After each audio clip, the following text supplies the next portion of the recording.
Hola chicos, ¿cómo están? ¿Qué tal? Bienvenidos a la clase de Historia Universal.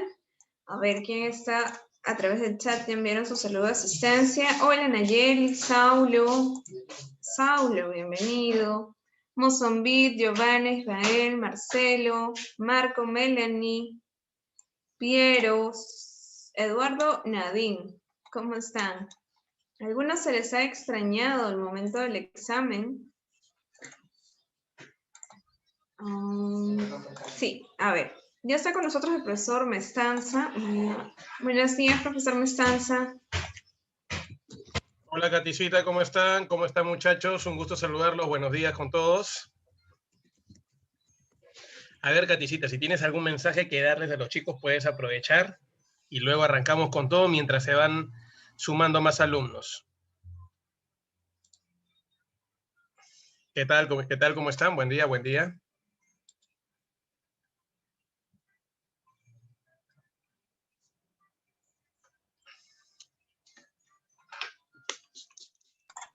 Bien, chicos. Buenos días, profe. Estaba solucionando mi audio porque yo no lo escuchaba por un momento.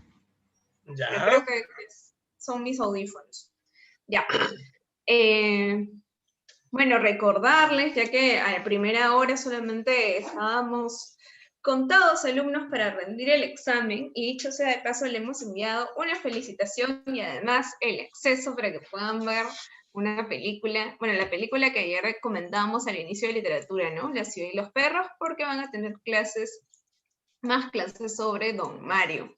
Así que a quienes fielmente ingresaron a dar su examen de la semana, ya les ha llegado por mensaje de WhatsApp el acceso que les estoy brindando tan desprendidamente por mi propia cuenta, con la contraseña y todo, para que ingresen a ver solo esa película, ¿eh? No estar ahí. De acuerdo. No, ¿por qué? Sí, él solamente le he enviado a quienes ingresaron muy tempranito, Israel. Pero sí, ya, ahí me están escribiendo por interno también. Sí, no te preocupes, Nayeli. Bien, eso, y que, bueno, se animen, ya que son una mayor cantidad de alumnos. Me gustaría saber quiénes ya decidieron inscribirse al seminario de mañana. Al seminario. Ahorita escucho el audio, Cristina, que me has enviado. Como estoy aquí en el chat del Zoom, no he entrado todavía el WhatsApp. ¿Quiénes ya se animan a inscribirse? Ya vi que Nayeli ya se inscribió. Muy bien, Nayeli. Marco me pidió el número de cuenta muy temprano, así que ya estará llegando su depósito para el pago de 5 soles. Solo 5 soles. El seminario de física y química con 2 grandes profesores, Salcedo y el profesor Mesa. Entonces, con la calidad de profesores que vas a tener en ese seminario, ese precio de verdad es de regalo. Así que, ¿quiénes se animan? Sí, vi, Nayeli, que ya llegó tu voucher de la inscripción. Marco también ya me dijo que ya pidió los números de cuenta. A ver, Piero, Nadine, Melanie, Marcelo, Giovanna, Israel, Evelyn, Eduardo, Saulo, Rodrigo, Rancés, por favor manifiéstanse a través de el chat de Zoom o a través del WhatsApp para separarte un cupo, porque están invitados todos los alumnos de la academia. Entonces, a todos los alumnos están invitados pero como tú eres alumno semestral y te conocemos tiempo, tú me avisas y yo te separo un cupo, no te preocupes. Pero escríbeme ahora para saber que vas a participar. Bueno, ya no le resto más tiempo al profesor Mestanza. Creo que podemos iniciar con la clase. Yo sigo admitiendo a los demás compañeros, profesor. Listo, Katicita, no hay ningún problema. ¿Qué tal, muchachos? Ahora sí, muy buenas tardes ya. Ahora sí vamos a arrancar, señores, con este tema súper importante, y este tema que vamos a tocar el día de hoy es la etapa posterior pues a la Gran Guerra, ¿no? A la Primera Guerra Mundial, el cual viene a ser el famoso periodo de entreguerras, que todos ustedes recordarán por qué motivo es importante. Por la sencilla razón de que en este periodo de entreguerras lo que vamos a encontrar pues en realidad es el surgimiento de ideologías radicales, ¿no? Por ejemplo, hemos visto en un principio el triunfo del socialismo, ¿no? En Rusia, uno de los primeros, el primer país donde triunfa pues el socialismo y se establece un régimen socialista. Luego vamos a ver pues en realidad el caso particular, por ejemplo, de quién. A ver, el caso justamente de la ideología fascista, y es que hay un detalle. El socialismo como ideología era una ideología obrera, una ideología campesina que lamentablemente pues en sí no era del interés y no era tampoco del apoyo justamente de la burguesía. La burguesía lo afectaba enormemente esta situación porque terminaba pues beneficiando más a uno y no al otro. Entonces, ¿qué hace la burguesía? Dice, no, pues no me conviene porque el obrero me va a cobrar más por su servicio, me va a cobrar aparte también por el trabajo que viene realizando, ¿no? Entonces simplemente el socialismo no va, y es por eso que en oposición y en defensa justamente de sus intereses es que surge la llamada ideología fascista, pero una ideología fascista que no solamente busca frenar el avance del socialismo, sino acaparar todo el poder, y al tener ese objetivo de acaparar todo el poder, deja de ser solamente fascismo y pasa a ser una ideología de carácter totalitario. Ahora, ellos en sí son las ideologías radicales, protagonistas pues en realidad de la historia posterior a la Primera Guerra Mundial, aunque también hay una más, ¿no? Que viene a ser la democracia liberal, y esas son representadas ¿por quién? Por un Estados Unidos, por un Inglaterra y un Francia, que supuestamente son los países que tienen que garantizar la paz en el mundo, tras la Primera Guerra Mundial, dirigiendo pues la sociedad o Liga de Naciones. Entonces, ustedes han podido ver en sí que el periodo de entreguerras abarca entre el final de la Primera Guerra Mundial, políticamente hablando, con la firma del Tratado de Versalles, desde 1919 a 1939, y recordemos que esta entreguerra abarca desde el final de la Primera hasta el inicio de la Segunda Guerra Mundial. Ya habíamos mencionado que en este periodo se va a caracterizar el surgimiento de ideologías radicales, el socialismo tras la Revolución Rusa, muy bien, y el fascismo, que es representante o ideología burguesa que busca frenar el avance de ¿quién? El avance del llamado socialismo. Hay que recordar que también fue durante el periodo de entreguerras cuando se desarrolló algo muy importante, como viene a ser pues en realidad ¿qué cosa? El crack del 29, ¿no? Justamente una etapa de crisis dentro del sistema capitalista. Alguno de ustedes se preguntará, etapa de crisis dentro del sistema capitalista, efectivamente, cuando todo parecía pues en realidad prosperidad, felicidad, crecimiento a nivel económico representado por los Estados Unidos de América, esto lamentablemente terminó siendo pues algo desastroso. ¿Y por qué motivo decimos que es algo desastroso? Porque la no intervención del Estado, correcto, y la alta producción en sí de las industrias norteamericanas producían tanto que ya no vendían, y eso provocó recesión, mega-archi ultrainflación, y por tal motivo, señores, ¿qué es lo que termina pasando? Simplemente el capitalismo entra en una etapa de crisis, arrastrando también a todo aquel país que dependía de Estados Unidos, caso por ejemplo Francia, Inglaterra, el mismo Alemania, Italia, pero no al socialismo de quién, de la Unión Soviética ya para ese entonces, para 1929, porque era socialista. Entonces, queridos y estimados alumnos, ¿sabían ustedes que estos acontecimientos, ¿no? Repito una vez más, que el crack del 29, por ejemplo, termina siendo el acontecimiento, y espero que no se olviden, que permitió, ¿no?, lanzar una nueva propaganda a los países en sí, a los países de tendencia fascista, ¿no?, llámese Italia y Alemania. Ellos, te repito una vez más, empezaron a crecer, ¿correcto? Si bien es cierto, de a poquitos, dependen mucho de Estados Unidos y están en crisis, pero tienen un pequeño ahorrito, y ese pequeño ahorrito justamente va a ser utilizado para luego decir, ¿no?, señores, ellos se presentan como los salvadores, ¿no?, de la crisis. Señores, ante la situación de crisis que vive nuestro Estado y nuestro país, y ante la incapacidad de nuestros gobernantes, nosotros tenemos la solución a esa crisis, ofreciendo una política nacionalista, ¿no?, resaltando el valor patriótico, su idioma, su historia, y es así que el crack termina siendo el trampolín para que ahora sí estos lleguen al poder y concentren el poder. O sea, profe, por lo que me doy cuenta, hay dos pasos para el ascenso del fascismo, el futuro protagonista de la Segunda Guerra Mundial. El primer paso es mi surgimiento. Surgí para poder frenar el avance del socialismo. Y mi segundo paso es ascendí al poder aprovechando el crack del 29. ¿Queda claro hasta acá? Por favor, hago la pregunta. ¿Me estoy dejando entender? Si no me afeito, porque piensa que estoy con barba, ahora sí me veo más violento. Rapidísimo. Habla. ¿Qué dices? ¿Qué dices? Muy bien, correcto. Listo, Eduardito. Muy bien. Eduardo, ese es un tema que viene mucho en Villarreal, por si acaso.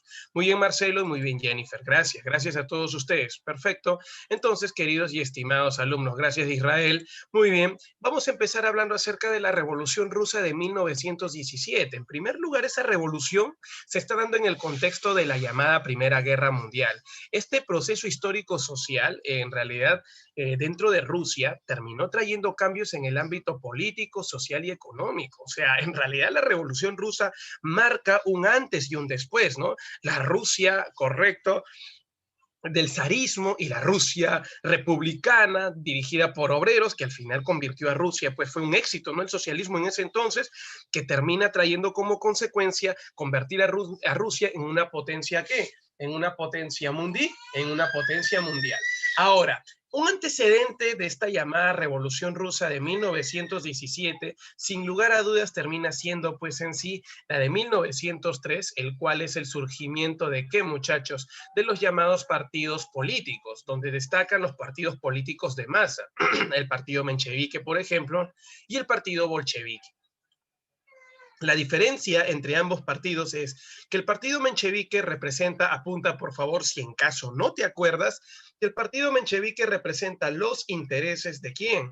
Representa los intereses de la burguesía, es el partido burgués de tendencia liberal, y el partido bolchevique es el llamado partido comunista, no te olvides, comunista algunos lo llaman, pero no es en realidad comunista, es el partido obrero, correcto, de tendencia socialista. Eso es lo que vamos a ver en este llamado partido. Ahí están los dos partidos entonces, el partido de la burguesía y el partido de los obreros. Tuvieron mucho protagonismo en el año 1905, cuando los llamados, no te olvides, rusos invadieron a Japón. Recordemos que la famosa guerra ruso-japonesa terminó siendo pues un fracaso. ¿Para quién? Terminó siendo un fracaso para los rusos, quienes en sí fueron pues sometidos ante la tecnología que tenía Japón. Si bien es cierto, Rusia estaba dando sus primeros pasitos en la industria y quería vender productos y por eso invadió la isla de Japón para tener una mejor ubicación geográfica, al final, señores, Japón se impuso en la guerra. Era increíble, ¿no? Un asiático derrotando a un europeo. Se dio la situación. Y todos ustedes saben que cuando un país pierde una guerra, entra en una etapa. Y esa etapa al cual van a entrar viene a ser justamente la etapa de crisis. Repito una vez más, ¿a qué etapa van a entrar? A la etapa de crisis económica. Y así, estimados y queridos alumnos, se inicia una etapa de crisis en 1905 que trae como consecuencia, bajo la firma del Tratado de Portsmouth, el pago justamente de una indemnización y posteriormente a ello la protesta de la población. El pueblo no tiene que comer y era lógico que se tenía que rebelar porque está viviendo una etapa de crisis, pero como que tú sabes, a ver, en gobiernos absolutos, monárquicos, zaristas en este caso, la clásica situación, ¿cuál es? No, entonces simplemente estamos en crisis, ¿sabes qué? Un favor, a esa gente de acá, yo no quiero que nadie me reclame, así que por favor, me lo reprimen. Y empezó la represión.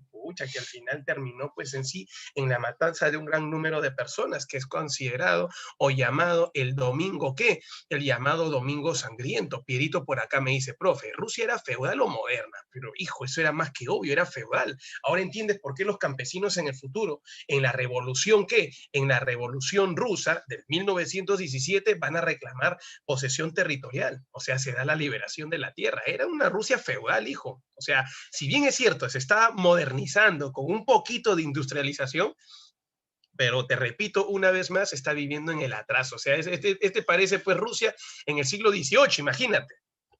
Bueno, ese llamado Domingo Sangriento provocó la ira, la protesta y la unión, lo más importante, de la población general de Rusia, que tanto el ejército, el pueblo, correcto, y también pues en sí tanto obreros y campesinos se unieran y juntos formaron pues un ejército llamado los soviets, que está conformado por soldados, campesinos y obreros.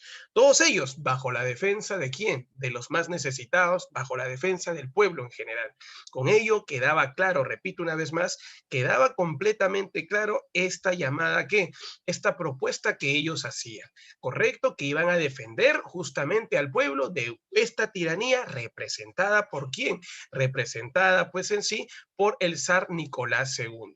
Finalmente se crea la Duma, los partidos políticos en sí empiezan pues a movilizarse y crean la Duma, que es el llamado parlamento, la voz del pueblo. Con ustedes por primera vez se establecía un congreso y es ahí donde los mencheviques, bolcheviques van a tener protagonismo. Ese viene a ser pues en realidad la historia de Rusia en su primera etapa revolucionaria en 1905. Desde ahí el rey no gobierna solo, el zar en este caso, o rey no gobierna solo, sino con quien gobierna. Gobierna pues con el apoyo nada menos y nada más que de la llamada Duma. En la foto vemos la foto familiar de la familia Romanov, en el medio vemos en sí a Nicolás II y su hijo. Con todos ustedes, queridos y estimados alumnos, vamos a ver que los Romanov dominaron hasta 1917, 12 años más, profe, sí, efectivamente, 12 años más.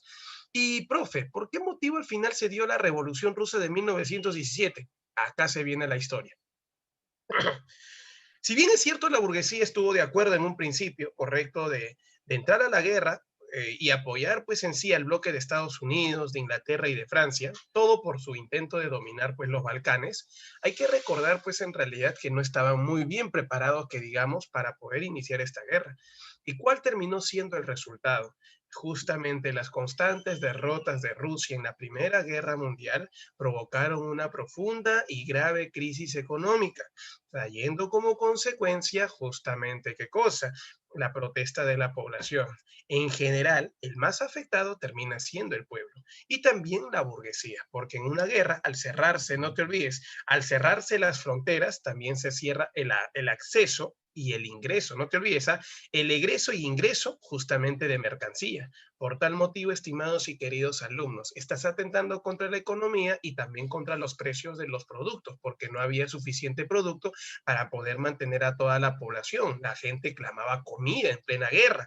Entonces, señores, ¿cuál es la única solución que ha encontrado el pueblo para acabar con esta hambruna, acabar con esta crisis? Es retirarse de la guerra. Y es en ese sentido que tanto el partido bolchevique como el partido menchevique se van a unir. ¿Y para qué se van a unir estos dos partidos? Para juntos, repito una vez más, luchar. ¿Por qué motivo? Ambos partidos se van a unir para poder juntos luchar, y espero que no se olviden, por favor, para juntos poder luchar, pues en sí, en contra de la dinastía Romanov, en contra, pues en sí, del zarismo. Los mencheviques, como son los del dinero, van a tener para comprar los armamentos, el cual le van a dar a la gente del pueblo. Ellos lideran la rebelión, la famosa Revolución de Febrero, de tendencia liberal, dirigida por el partido menchevique, que como tuvo el apoyo del pueblo, terminó siendo exitosa. ¿Por qué motivo? Porque sacaron del poder al zarismo representado por Nicolás II de la dinastía Romanov. Una vez que la dinastía Romanov fue sacada del poder, el siguiente paso fue establecer un sistema político. Tanto la burguesía como también en sí los obreros estaban de acuerdo con que Rusia tenía que tener un sistema presidencial, o sea, un sistema republicano. La diferencia entre el pensamiento obrero y el pensamiento burgués es que los republicanos burgueses son republicanos liberales, buscan el libre mercado. ¿Me dejo entender? Esta situación era lógico, ellos han ganado, así que ellos son los que van a decidir el modelo político. Y como te había mencionado, deciden pues en sí seguir el modelo liberal. ¿Cuál fue la consecuencia de todo esto? Que convocaron elecciones y en estas elecciones de abril de 1917 lo gana Alejandro Kerensky. Cuando Alejandro Kerensky llegó, lo que la población en su conjunto esperaba, ¿qué cosa era? Efectivamente, pues en sí, acabar con la guerra. Ya, señor. Bueno, ya tenemos a un líder. Ahora sí, señor, ¿ya podemos retirarnos de la guerra? ¿Cuál fue la respuesta, crees tú? Señores, este señor Alejandro Kerensky, típico de un burgués, lo que va a buscar, ¿qué cosa es, amiguitos? Para todos ustedes, a ver, espero que no se olviden, ¿ah? Para todos ustedes, quiero contarles pues en sí que Alejandro Kerensky lo único que va a hacer, y espero, repito, ¿ah? Que no se olviden, por favor, este señor, conocido con el nombre de Kerensky, simplemente como burgués dice, estamos a punto de ganar la guerra, podemos ganar territorios y todos crecer y beneficiarnos. Pero el pueblo lo mira y le dice, oye, te hemos apoyado con un objetivo y esperemos que lo cumplas, que te retires de la guerra. No, pero estamos a punto. Al final, Kerensky dijo, no vamos a retirarnos de la guerra, vamos a continuar. O sea que ustedes nos han hecho luchar, sacar al zarismo para que tú te acomodes bien rico en el poder y nosotros nos sigamos muriendo de hambre. ¿Sabes qué? Señor, si usted no lo hace por las buenas, lo haremos por las malas. Recuerda entonces que los obreros se organizaron porque Kerensky adoptó una política contrarrevolucionaria y de esta manera los obreros, correcto, que tenían en la cárcel a su líder, Vladimir Ilich Ulyanov, en sí lograron mínimo que los mencheviques los dejaran libre. Y tras dejarlo libre, Lenin en sí terminó pues en realidad reuniéndose con quién. Se terminó reuniendo nada menos y nada más que con los alemanes, los cuales, estimado y querido alumno, ¿qué cosa hicieron? ¿Qué cosa hicieron los llamados alemanes? Nos van a contar, pues, en realidad que les dieron armamentos. A ver, alguien que se acuerde por ahí. ¿Por qué le dieron armamento los alemanes a los rusos? Si eran comunistas y los alemanes son recontra mega archicapitalistas. Para que saliera de la guerra. Y voy a responderte la pregunta que tú me haces, Piero, cuando me dices, profe, ¿realmente podrían ganar la guerra? Si se mantenían en la guerra, militarmente no ganaban ellos, pero lo que iban a ganar es cuando se firmara el tratado, o sea, el triunfo colectivo, ¿no? El triunfo de la Triple Alianza. Recuerda que la Triple Alianza es Inglaterra, no te olvides, Francia, Rusia, y bueno, ahora también se ha sumado pues en sí Estados Unidos. Si ganaban todos ellos, también Rusia de hecho iba a recibir su partecita, pero se retiró.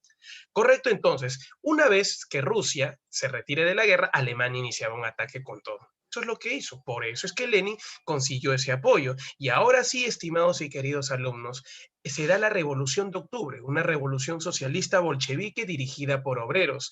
Recuerda que esta revolución puso fin al gobierno liberal burgués de Alejandro Kerensky. De inmediato se estableció una nueva república. Mira, en un año nada más tenemos zarismo, república liberal y ahora ¿qué república se va a establecer?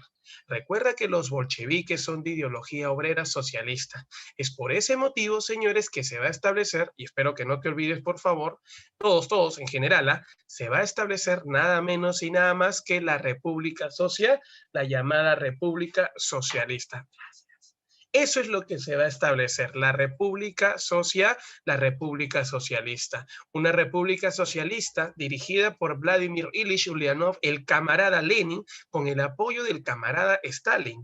Josip, así lo llamaban, Josip Stalin, correcto, representante del Partido Comunista Ruso, y León Bronstein, más conocido como el camarada Trotsky, líder del Ejército Rojo. Esta tremenda unión popular dio como resultado el triunfo, señores, obrero campesino y el final del gobierno republicano liberal. Quiero contarles a todos ustedes, queridos y estimados alumnos, que se instala un gobierno a partir de este momento obrero campesino. El amigo Lenin, previamente a la revolución, había escrito una obra conocida con el nombre de Tesis de Abril. En la Tesis de Abril justamente nace una propuesta de Lenin para que los obreros y campesinos lo apoyaran y lo eligieran como su líder. ¿Alguien de ustedes se acuerda cómo se llama? Con ustedes, amigos. Ese es conocido con el nombre de dictadura del proletariado. Entonces, bien, ahí por ahí alguien ya me está ayudando. Claro, efectivamente. Ahora te voy a comentar, estimado Piero. Se va a establecer la dictadura del proletariado. ¿Qué cosa significa dictadura del proletariado? Es el inicio de un gobierno que obrero campesino. Piero me dice, profe, ¿había democracia? Hay un detalle, ¿no? Democracia en realidad no lo hay en general, porque no es la participación de todos. Si nos damos cuenta de manera particular, el decir dictadura del proletariado solamente acepta en el gobierno obreros y campesinos. O sea, señores, no hay democracia. ¿Queda claro, Pierito? No hay democracia. Y es que resulta que tiene que acomodarse, estimado Piero, ¿a qué? Tiene que acomodarse esta situación a los más necesitados. La democracia sería entre la gente del pueblo que ha sufrido por mucho tiempo el llamado despotismo, la tiranía de sus grandes representantes. Si bien es cierto, esto, correcto, debería ser abierto, lógicamente no lo iban a hacer porque recién acaban de salir de ¿qué? De una patraña, de un gobierno, correcto, absoluto, de un gobierno zarista, de un gobierno pro burgués, y simplemente, señores, esto pues en realidad tenía que establecerse. Estimados y queridos alumnos, se establece la dictadura del proletariado. Lo inmediato que hizo en sí el llamado obrero fue retirar a Rusia, ojo, cumplir con la promesa, y en enero pues de 1918 retiran a Rusia de la guerra bajo la firma del Tratado Brest-Litovsk. Bajo esa firma del Tratado Brest-Litovsk, Rusia se retira de la Primera Guerra, implica reconocer su derrota frente a los alemanes y con ello, estimados y queridos alumnos, la pérdida de algunos territorios como Finlandia, Ucrania, Bielorrusia. Entonces, quiero comentarles algo. Tras esa salida, en 1918, por si acaso lo pongo acá, 1918,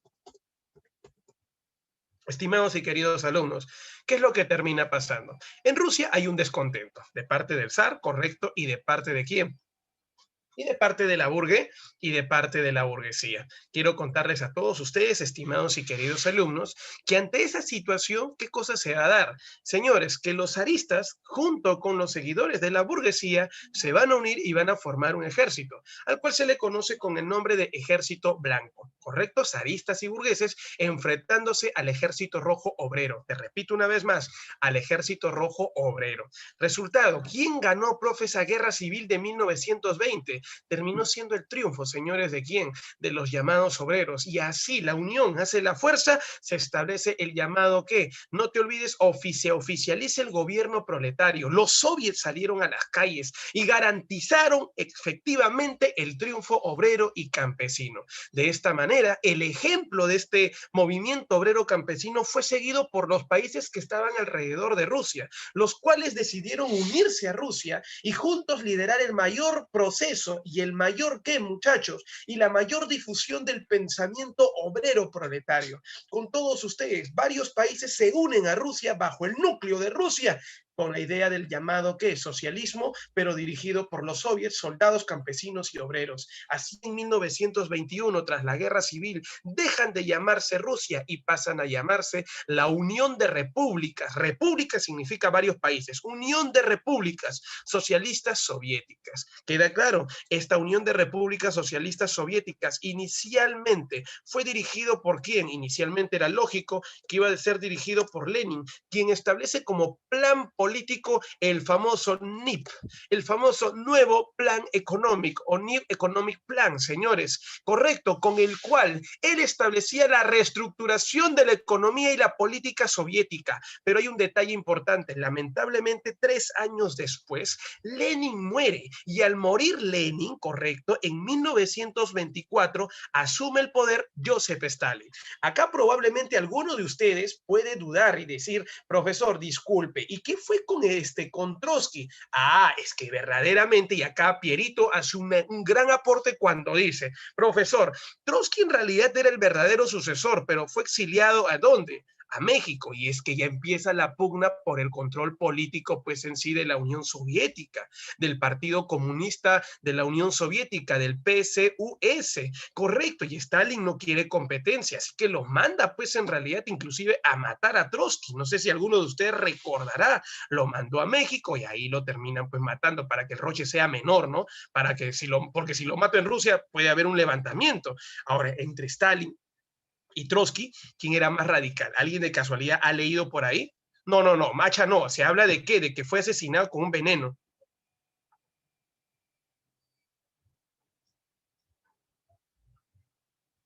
Claro, señores, a ver, claro, es que a ver, hay un detalle importante, justamente pues en sí Stalin es recontra radical y ya lo vamos a ver cómo. Muy bien, estimados y queridos alumnos, por acá hay una duda que tiene Pierito cuando me dice, ¿por qué se llama república si no hay separación de poderes?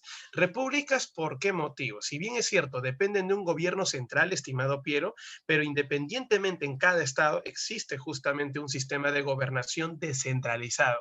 Hijo, todo el poder no puede estar centralizado. Si voy a dominar varios territorios, lo que necesito para mejorar mi sistema administrativo es una división, una clásica propuesta de quién, justamente de aquellos países de tendencia ¿qué? De tendencia, pues en realidad, y espero que no se olviden, socialista, correcto, donde consideran que la democracia y la representación popular es un gran avance. Bueno, ya murió Trotsky, ya murió Lenin, en el poder está Stalin. Y Stalin establece los planes quinquenales. Este es un buen punto para recordar. Los planes quinquenales, ¿qué cosa establecen? A ver, ¿alguien de ahí que se acuerde? Un veterano de guerra, por favor, por ahí. Es un niño con experiencia. No está Sofi, ¿no? Ya, listo. Planes quinquenales no son promesas, hijo. A ver, por ahí, Ana María Anastasio, por ahí, Cristina, Eduardito, Evelyn, Jean-Pierre, Giovanita, ya, Giovanita, tú misma eres, ¿ah? Por favor. Israel Cerrón, Jennifer, Marcelito, Marco, Melanie, Nadine, Omar, Piero, Ramsés, Rodrigo, perdón, Saulo y Sofía. Ahí está, también está Sofía, menos mal, porque yo pensaba que no estaba Sofía. Marcelo dice que un proyecto de cada 15 años. No, convertir a Rusia en una potencia. Eso sí, de hecho, pero dije justamente y acá Piero, correcto, señores. Es un proyecto que establece, y gracias Evelyn, es un proyecto que establece el desarrollo, correcto, y la potencialización de quién, justamente de Rusia, cada cuánto, cada 5, no te olvides, vamos a poner acá, cada 5 años. Muy bien, vamos a poner acá, cada cinco años. Muy bien, señores. Sí, efectivamente, cada 5 años ellos lo que buscan es un avance dentro de la Unión Soviética. Dejar de lado esa figura del pasado de que somos un país con retraso y, lógicamente, convertir a Rusia en una gran potencia mundial. Convertir, correcto, a Rusia en potencia. Pero mira lo que trajo eso como consecuencia. Recordarán ustedes, en realidad, que convertir a Rusia en potencia mundial significaba una serie de qué, muchachos, una serie de cambios dentro de toda la llamada, ¿qué, muchachos? Dentro de toda la llamada, pues en sí, cultura de Rusia. En primer lugar, en Rusia era típico, ¿no? La chela, por ejemplo, el alcoholismo, la prostitución, correcto, los robos, como en muchas sociedades desde la antigüedad. Entonces, él dijo algo. La primera pregunta que se hizo fue, ¿cuántas escuelas tenemos? Y la respuesta fue sorprendente, tanto, muy poco, dijo. ¿Cuántas universidades? También tanto, muy poco.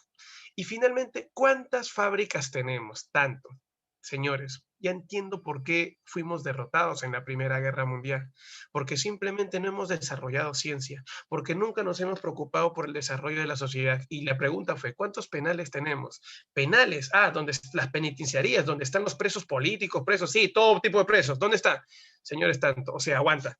Tenemos más penales que universidades. Ahora entiendo por qué estamos por debajo, correcto, por debajo justamente de los países de Europa, porque mantenemos, ojo, mantenemos a parásitos que no hacen ningún bien a la sociedad, pero qué rico, no le damos educación a nuestro pueblo.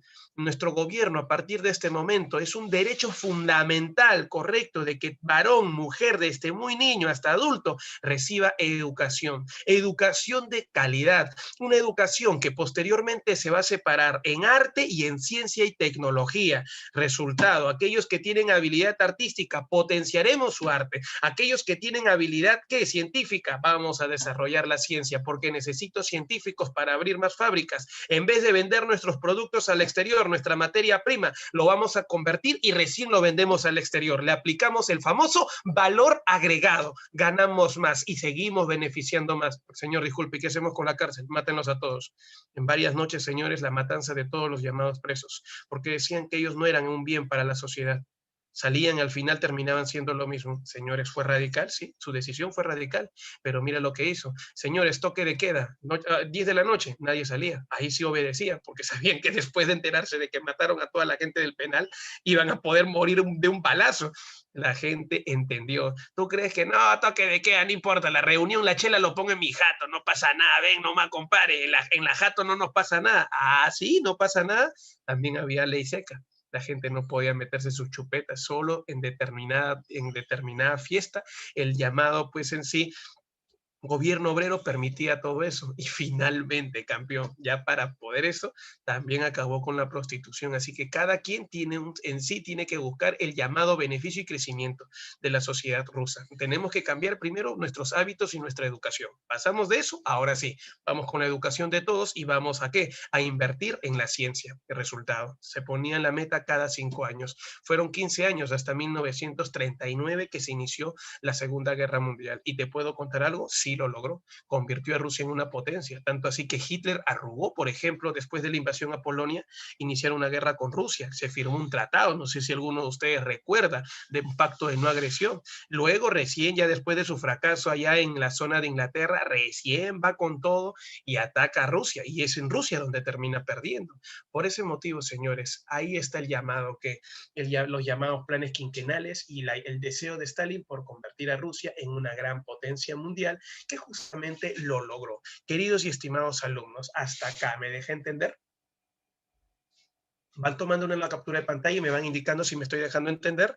Muy bien, Nadine, correcto. Gracias, Evelyn. ¿Quién más por ahí también?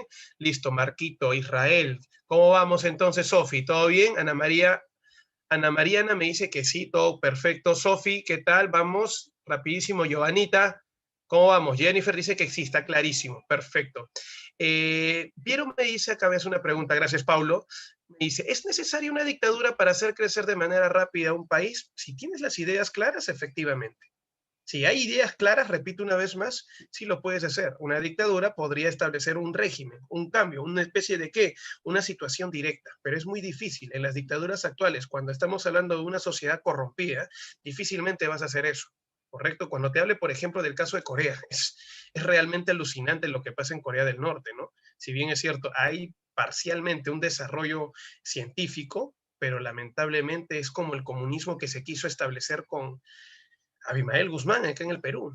Y lamento decirte pues que ese fue un comunismo falso, mientras que en Rusia sí vimos un comunismo verdadero, así como en China, ¿no? Donde todos se beneficiaron. Lamentablemente en estos países lo que hay es dictadores que utilizan el comunismo como una especie de figura para convencer al pueblo, florearles bien bonito y después vivir como ricos. Tú ves al gordo ese pues en sí de Kim Jong-un, correcto, el nuevo líder que tiene pues la dictadura de Corea del Norte, y ese gordo vive pues en realidad pues como un rey, y su pueblo lo adora, los endiosan a su viejo, a su abuelo, que son los líderes pues en sí máximos, los han endiosado. En un principio probablemente pudo haber una buena idea, qué rico, ¿no? La propaganda lo muestra, pero tú ves la situación en realidad pues de la persona y lamentablemente es miserable en todo sentido, pero ¿cómo es posible que en un país comunista él tenga un gran palacio, unos 10, 15 palacios, tenga comida todos los días y otro grupo no lo tiene? ¿Dónde está el comunismo? Ese es un falso comunismo. Eso no veías tú, por ejemplo, ¿con quién? Tú no lo veías con quién, en los rusos. Tú no lo veías eso con quién, con Mao Zedong. Ah, profe, es por ese motivo, pues en realidad es el famoso, claro, el engaño populista. En cambio, Rusia todavía vivía de esa manera en un crecimiento constante que posteriormente ya estos señores también, va a llegar un momento donde van a tener tanta riqueza y se van a embelezar y olvidarse de los más necesitados. Y es por eso que también la Unión Soviética termina cayendo. Estaba bacán su propuesta, pero va a llegar un momento donde la corrupción empieza que tu uñita, repito, larga, que empieza a hacer, ahí está, empieza a rascar un poquito más, y empiezas a robarle a tu propio pueblo. Y tú te lo guardas todo eso.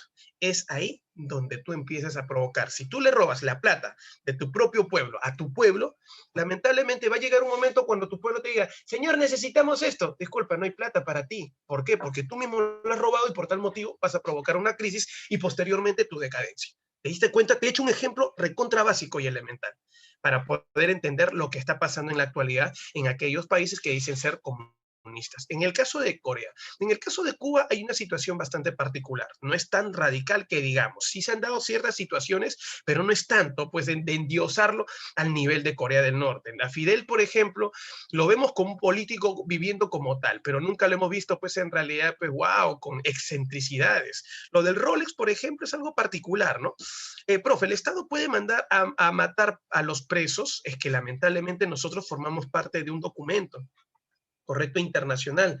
Hemos firmado, pues en sí, un documento internacional, claro, el Pacto de San José, donde lamentablemente Estados Unidos no pertenece a ese, por ejemplo, y por eso establece pues la pena de muerte. Si Perú se retira de ese Pacto de San José, tranquilamente puede hacerlo y puede establecer justamente la matanza, pues en realidad, no solamente de ellos, sino también de los presos políticos. Entonces, estimados y queridos alumnos, Argentina no sé cómo puede llamarlo política socialista actualmente. Es todavía una política capitalista observada desde distintas aristas, ¿no? Entonces, eso es lo que termina pasando, estimados alumnos. En realidad, el tema político de entreguerras es bastante particular. Bueno, señores, la dictadura proletaria, el socialismo está avanzando. Ha avanzado grandemente a pasos agigantados y esto no le conviene, como te dije, a los países socialistas, perdón, a los países burgueses, que en el futuro van a ser llamados fascistas. Pero vamos a ver qué contribuyó el fascismo a llegar al poder. Antes de avanzar, por favor, una captura de pantalla rápida y gracias por estar aportando bastante en esta clase. De verdad me sorprenden todos ustedes porque sí, estamos ahí, estamos avanzando de forma correcta. No ha entrado hoy día brisa, ¿no? Ya, a ver, rapidísimo. Listo. Ya, muchachos, pasamos entonces a la siguiente diapositiva. Una consulta, va quedando claro, ¿no? Todo lo que estoy mencionando. Niños, pregunta, ¿queda claro? Listo, señores, gracias, Saulo, Evelyn, correcto, ahí está. Marquito, Marcelo, Melanie, muy bien, señores. Listo, vamos a hablar acerca ahora de la crisis del capitalismo. Otro hecho que motivó el surgimiento de quién? Del llamado, no te olvides por favor, la llegada y el ascenso al poder del llamado pues fascismo. Recordemos que la crisis del capitalismo tiene como sus antecedentes el final de la Primera Guerra Mundial y la hegemonía económica de los Estados Unidos y de Japón. Ojo, si bien es cierto, ahí dice solamente Estados Unidos, pero también hay que recordar que se está viviendo la hegemonía política de quién? La hegemonía política y económica, perdón, de Japón. Estados Unidos y Japón. Ahora, la mayoría de países durante esa época dependían enormemente de la economía de quién? De los Estados Unidos, ¿correcto? La economía pues europea. Y eso, por ejemplo, provocó algo, ¿no? Si bien es cierto, Europa está en crisis, las dos bolsas de valores más importantes del mundo eran la de Londres y eran la de París. Pero como Estados Unidos era la potencia, dijo, no, pues está loco, ¿cómo vamos a depender de la bolsa de valores de dos países que dependen de nosotros? No, hay que crear nuestra propia bolsa de valores. Y adivina qué propone Estados Unidos: crear su propia bolsa de valores, y esta sería pues la bolsa de valores de Nueva York, que desplaza, por ejemplo, a la bolsa de valores de Londres. Ahora, hasta ahí todo era bonito, todo era bacán. Inclusive en Estados Unidos se habla de un año bastante particular. A partir del año 1923, que viene a ser el año justamente posterior, o los años posteriores a la guerra, se habla pues en sí de que en Estados Unidos se vivían los años maravillosos,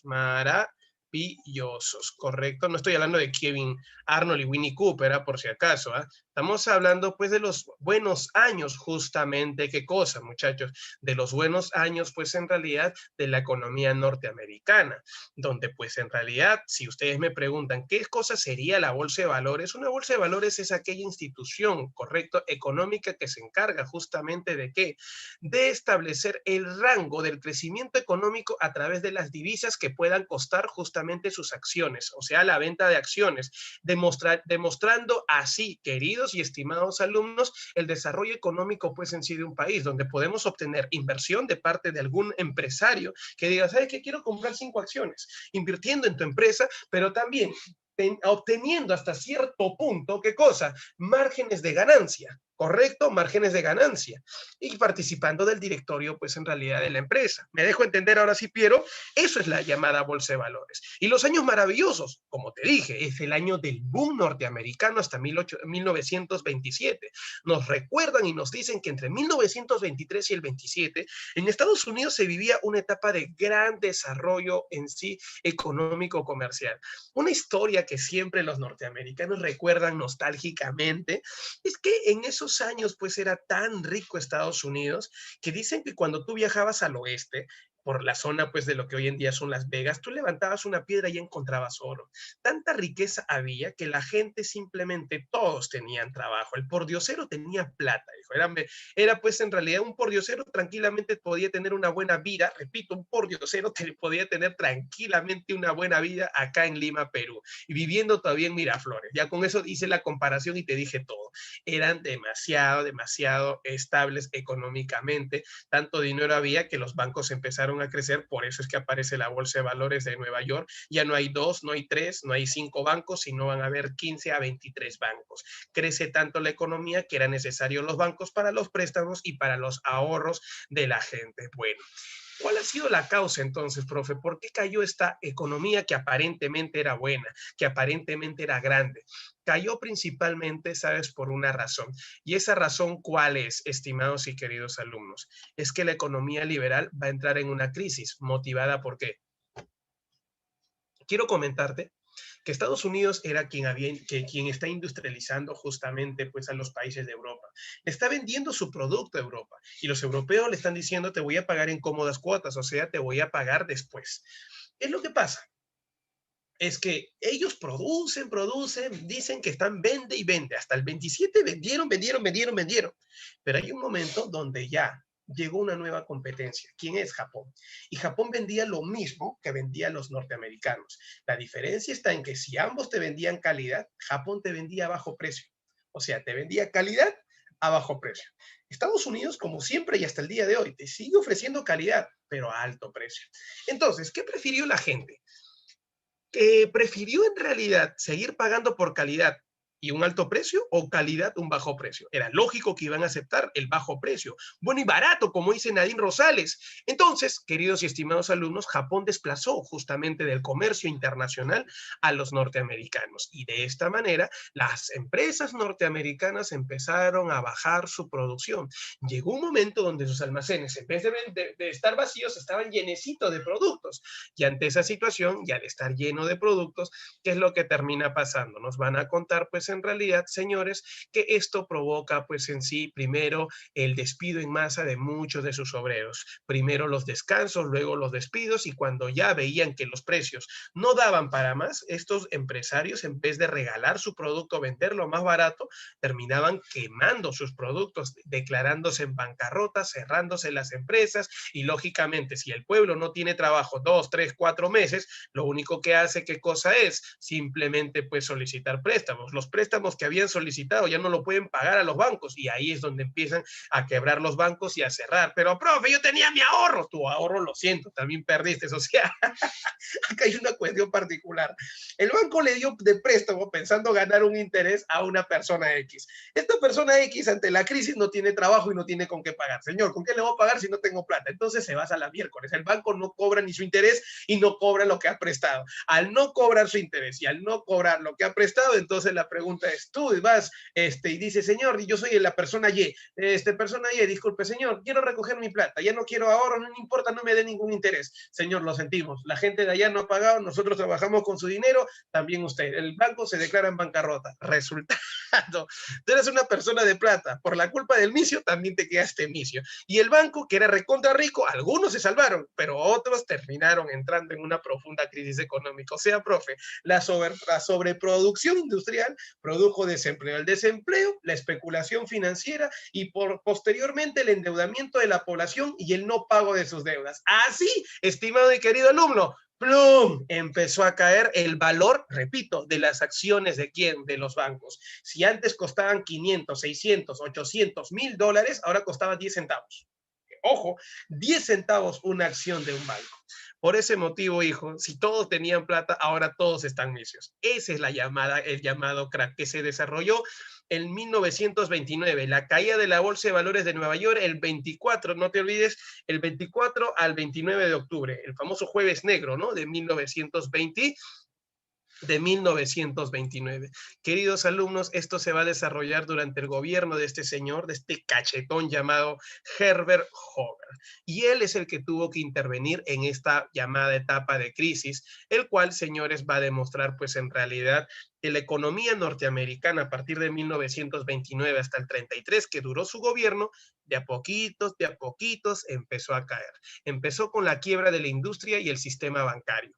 Luego la devaluación de las monedas. Los bancos eran los que manejaban las monedas, la moneda empezó a devaluarse y se da la reducción de consumo. Claro, pues hijo, no consumes, lógicamente, ¿por qué? Porque no tienes plata para comprar y esto también provocó desempleo. ¿Me dejo entender? Desempleo masivo. ¿Cómo es eso? A ver, profe, píntame la cancha de una manera, a ver, con la actualidad, el COVID. En la primera etapa, en tiempo de Vizcarra, justamente antes del examen de admisión, un día antes, recordarán cuando establecieron pues la cuarentena total, inmovilización total, nada de carros, nada de personas, listo. Todos estaban en su casa, como dicen, ¿no? Por primera vez en familia. Bien, quiero contarles a todos ustedes, eso produjo pues el movimiento, la falta de movimiento económico, si nos acordamos un poquito nada más. Y ante esa situación, ¿qué es lo que terminaba pasando, querido y estimado alumno? Y ante esa situación, justamente pasaron un mes, 2 meses, dieron bonos, pero todos no fueron beneficiados y por esa razón nos van a contar pues en realidad una situación particular. Y es que resulta, recuerdan ustedes que la gente ya no tenía plata. Así que aunque no quisiéramos, tuvimos que soltar a la gente ya de a poquito, vamos a reactivar la economía y a salir. Pero ustedes se acuerdan que los bonos tuvieron un objetivo. No es regalarle plata a la gente, darle dinero para que este dinero la gente no se lo guarde, sino consuma. Porque si tú no consumes, la economía no se mueve. Te repito una vez más, si no consumo, la economía no se mueve. Y si la economía no se mueve, si yo no tengo si yo no consumo, no le compro a la bodeguita de la esquina o no le compro al señor del mercado. Y ese señor del mercado no le compra al productor más grande, quien tiene varios trabajadores. Y donde esa empresa que tiene varios trabajadores deja de pagar un impuesto al Estado. Y el llamado, ¿qué, señor? Y el llamado obrero también deja de pagar un impuesto al Estado, que es la SUNAT, en pocas palabras. Resultado, ¿te has dado cuenta todo el proceso económico que se podría quebrar simplemente por no comprar un bendito producto? Por ese motivo nos dieron ese bono. Y también hay que recordar que se reactiva la economía de a poquitos, inclusive había un sector ya, muy bien, se reactivaron muchas actividades, pero había un gran número de personas que todavía carecía de trabajo. ¿Qué hizo el Estado? No le empezó a dar trabajo para, no sé, hacer cualquier tontería, obras públicas, limpieza del barrio, con esos señores que estaban con unos politos rojos, el Reactiva Perú. Claro, estimado y querido alumno, gracias Marcelo y gracias Nadine. Esos señores le cobraban algo mínimo, algunos dicen, pero en mi barrio estaban durmiendo todo el rato, estaban jugando, tomándose selfies, lo que sea, pero han ganado un billetito. Y ese billetito lo han utilizado para organizar la fiestita de su hijo. No sé si para meterse una chupística, pero igual, así se metieron una chupística, también contribuyeron a la reactivación de qué, de la economía peruana, hijo. Lo importante es que la economía continúe. Ahora te das cuenta cómo es que el Estado interviene en la actividad económica. Eso no hizo el cachetón. O sea, no hizo eso ¿quién? Herbert Hoover. Y por ese motivo colapsa la economía norteamericana. La economía occidental, principalmente también los países que dependían de Estados Unidos. Ahí el país más afectado fue Alemania, porque recuerda que Alemania fue el más afectado con el Tratado de Versalles y ahora que Alemania estaba en poquito crecimiento, ese fue el detonante para que Hitler llegara al poder, ¿no? Le diga al pueblo, señores, es momento de gobernarnos nosotros mismos y lograr pues nuestra consolidación. Ahí está. En América Latina, sí, Piero, correcto. Ya acuérdate de la clase con el maestro Mendoza. Todos ustedes habrán recordado durante esta semana, creo que les ha tocado esta semana, ¿no? Con el maestro Mendoza. Han llevado, pues, en realidad el tema cuando a ustedes le dicen, ¿no? Y posteriormente, ¿qué termina pasando? Dicen, ¿no? Bueno, en el Perú durante el gobierno del oncenio de Leguía, muy bien, dependía enormemente inclusive de la economía, ¿qué? De la economía pues norteamericana, tanto así que creamos nuestro Banco Central de Reserva justamente bajo la inspiración y dirección de los llamados norteamericanos. Pero al caer la economía norteamericana, también cae la economía peruana y esto nos lleva a una crisis que será pues utilizada como pretexto para el levantamiento de ¿quién? De este Arequipa, de Luis Miguel Sánchez Cerro, un golpe de estado militar que no solo se dio en Perú, sino en varios países. Entonces, todos fueron afectados, a excepción de uno. ¿Quién es el único que no se afectó? La Unión Soviética. Y esta parte creo que es la más fácil. ¿Por qué motivo, profe, no se afectó la Unión Soviética? A ver, ¿quién me dice por ahí?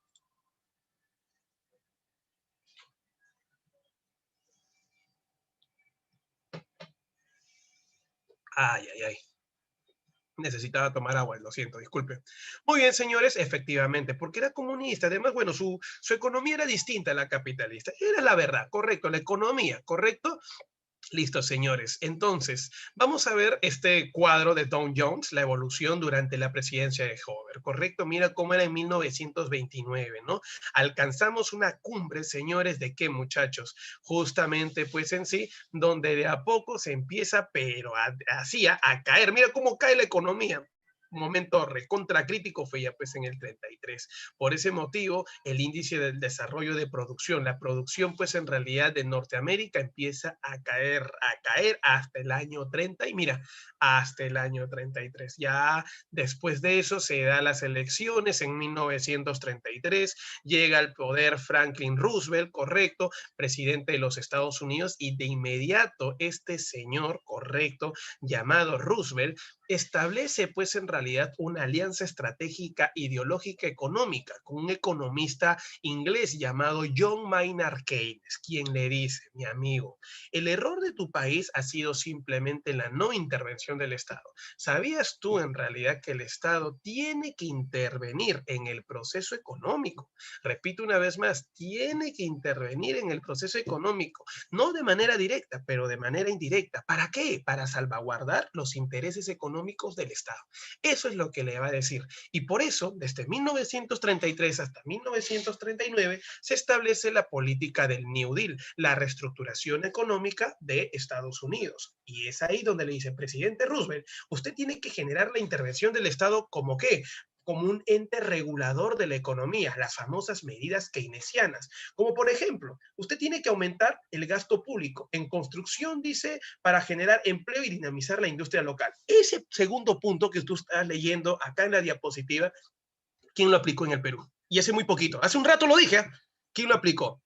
Tienes que generar trabajo, repito, tienes que generar trabajo en lo que, viene a ser, pues en realidad, gasto público, no sé, en obras públicas. Ahí está, pues, limpiaron tu barrio, no sé, le metieron un poquito de parche a la pista con huecos que hay en tu barrio, que parece, pues en realidad, un canal de guerra, etcétera. Claro, Nadine. Ya se dieron cuenta entonces cómo interviene la economía keynesiana, cómo interviene el Estado. Eso es lo que quería que vean. Y desde ahí empezó a dinamizarse la economía norteamericana. Se empezó de a poquito a generar trabajo. La gran pregunta sería, ¿una consecuencia del crack del 29 fue la decadencia total del capitalismo o el fortalecimiento?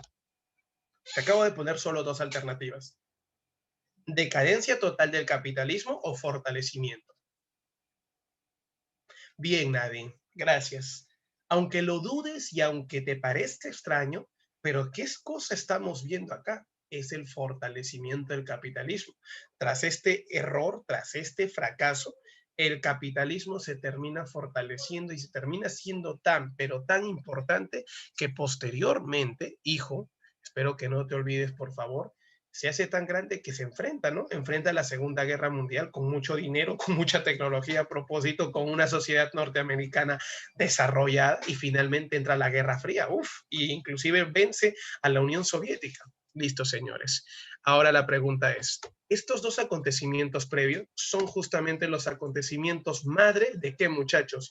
Los acontecimientos madre para el surgimiento de una ideología, el famoso totalitarismo. Queridos alumnos, mi pregunta es para poder pasar a la siguiente diapositiva. A ver, voy a preguntar hasta acá. A Eduardo Malma, a Jean-Pierre Mozzombite, Giovanna Sofía López Lima y Manta, A ver, me he dejado entender hasta acá Eduardo, Jean-Pierre, correcto, y Giovanita. Muy bien, Giovanna dice que sí. A ver, Jean-Pierre, por ahí estás, Jean-Pierre. ¿Cómo vamos, Jean-Pierre? ¿O tienes alguna duda? Eduardito, todo bien, me dice Eduardo, muy bien, listo, espero eso, por favor, ¿correcto? ¿Por qué motivo? Ya sabes que estamos próximos al examen de admisión. Ya en el caso de la uni ha dicho que va a hacer su examen de manera virtual. Si esto sigue, no baja el nivel de contagio en el Perú, es probable, es que San Marcos no se va a hacer bolas, hijo, y es probable que de nuevo sea virtual. Tu educación durante todo este año va a ser virtual. Así que, hijo, no podemos perder tiempo. Y Villarreal también, o sea, Villarreal, ¿por qué no programa su fecha de examen? Simple, porque está esperando que San Marcos establezca ya la fecha final y Villarreal dice, ya muy bien, yo establezco mi fecha para después de San Marcos. Nada más, esa va a ser la situación. Ni fregando va a ser Villarreal pues antes de San Marcos, ¿correcto? Entonces, bueno, es que ahí ya son cuestiones bastante particulares, estimado Piero. Y si no es así, y si dicen que es presencial, ni hablar. Pero tú ya acá has resuelto todas tus dudas, ¿correcto? Listo, señores. Aunque yo me imagino, Piero, que ya el examen, si es virtual, ya no va a ser, pues en realidad, por ejemplo, para toda la mancha para que se cuelgue el sistema. Tú sabes que cuando hay bastante gente es lógico que se va a colgar el sistema, pero si lo hacen por grupos en determinadas semanas con exámenes distintos, sí va a haber pues en realidad un mejor acceso virtual, ¿no? Es como cuando todos quieren revisar su resultado, apenas sale el examen de admisión, se cuelga y se satura la red. Entonces, por ese motivo, la gente que se espera 2 o 3 horas más para entrar de a poquitos y así poder ver el resultado, ¿no? Cuando viste que no ingresaste. Muy bien, listo, señores. Ahora sí, qué cruel, me dicen por acá. Ya ves, ya, disculpen muchachos, lo siento, lo siento, lo siento. Ya no voy a hablar más de ese tema. Yo sé que te genera un trauma, te genera pues un terror ahí, ¿ya? No te preocupes, vamos a ver, porque yo sé que ahora sí vas a ingresar, tranquilo. Además, ojo, la próxima semana para ustedes también va a haber una terapia psicológica. Vamos a meterle bastante punch en ese aspecto, al aspecto emocional. No quiero que nada los entretenga, no quiero que nada los, como quien dice, los destruya. Ustedes tienen que, al contrario, en vez de que el examen los destruya ustedes destruir al examen, ¿correcto? Listo, señores. Vamos entonces a hablar acerca del fascismo y el pensamiento totalitario. El fascismo pensamiento totalitario es una ideología, ¿correcto? Y un sistema de gobierno de carácter totalitario que surge en Europa después de la Primera Guerra Mundial. Es opuesto a la democracia liberal, o sea, no establece el reconocimiento de los poderes del Estado, ¿correcto? Y también se opone al comunismo, donde lo que busca principalmente, y acuérdate, por eso se llama totalitarismo, o sea, no reconoce la división de poderes del Estado, tampoco reconoce un gobierno obrero campesino, lo que sí establece es un gobierno absoluto, donde este gobierno absoluto, dirigido por un solo partido político, o sea, hablamos de un monopolio político, y por otro lado, por un solo líder, esto se va a amparar mediante un nacionalismo exacerbado. Van a utilizar la idea de la patria-nación, reivindicando sus valores culturales y decirle al pueblo, ¿cómo es posible que nosotros, que hayamos sido un imperio tan grande en el pasado, ahora somos dominados por pequeños países? ¿Me dejo entender?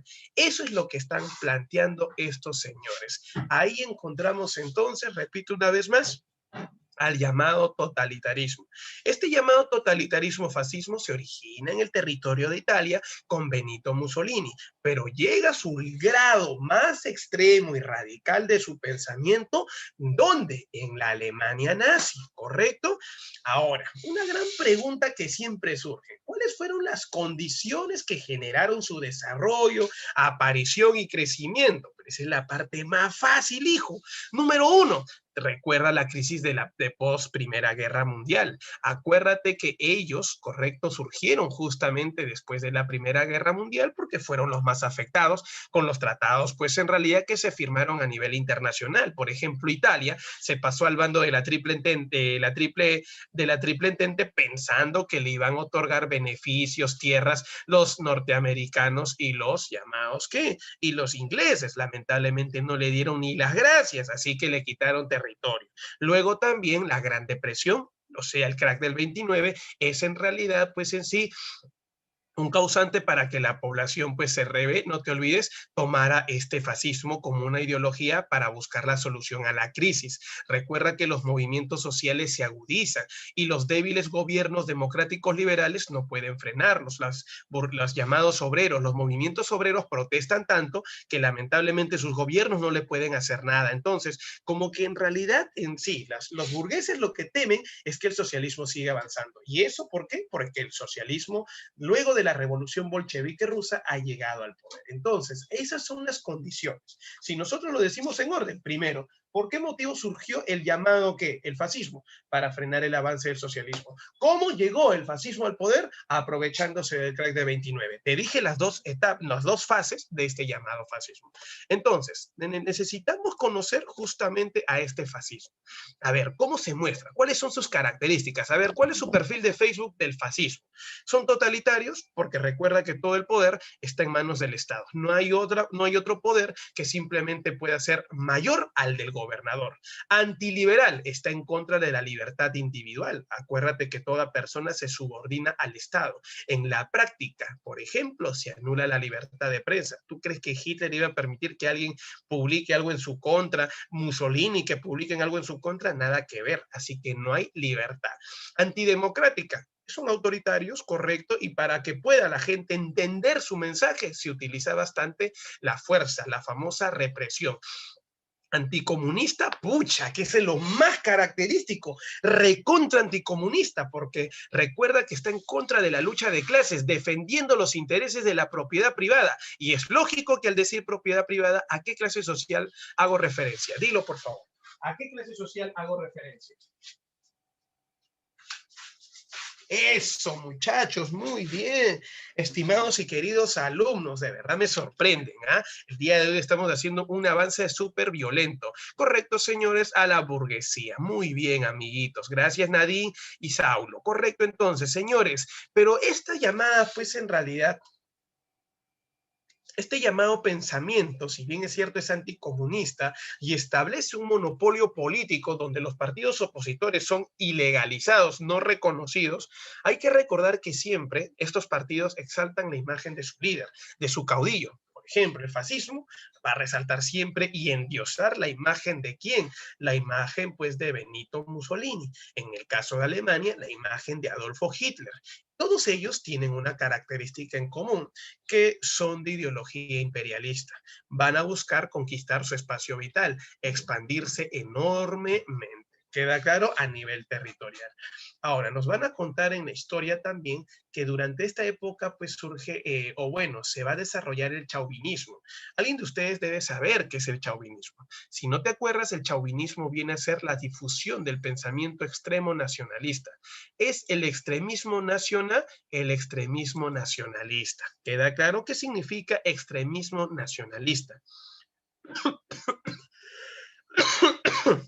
Significa, señores,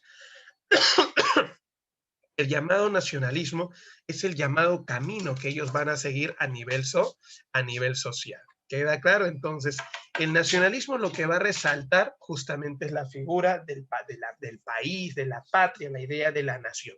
Eso es lo que promueve, pues, en realidad, este llamado chauvinismo. Ellos son capaces de matar a nombre de ¿quién?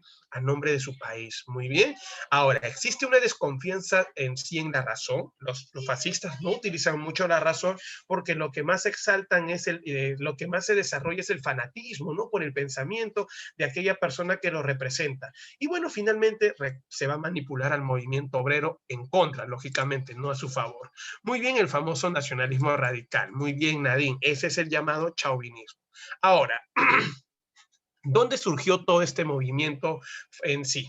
El totalitarismo se inició con el fascismo italiano. Recordamos, pues, en realidad que este fascismo surgió, pues, justamente ¿de qué? De la crisis, ¿no? No es que nació porque, bueno, en fin, no. Nació, repito una vez más, de la crisis, señores. ¿Qué, profe? Sí, aunque tú no lo creas, nace de una crisis. ¿Y cómo es eso, profe? A ver, explíqueme esa parte. Y es que resulta, estimado y querido alumno, y espero que no te olvides, ¿ah?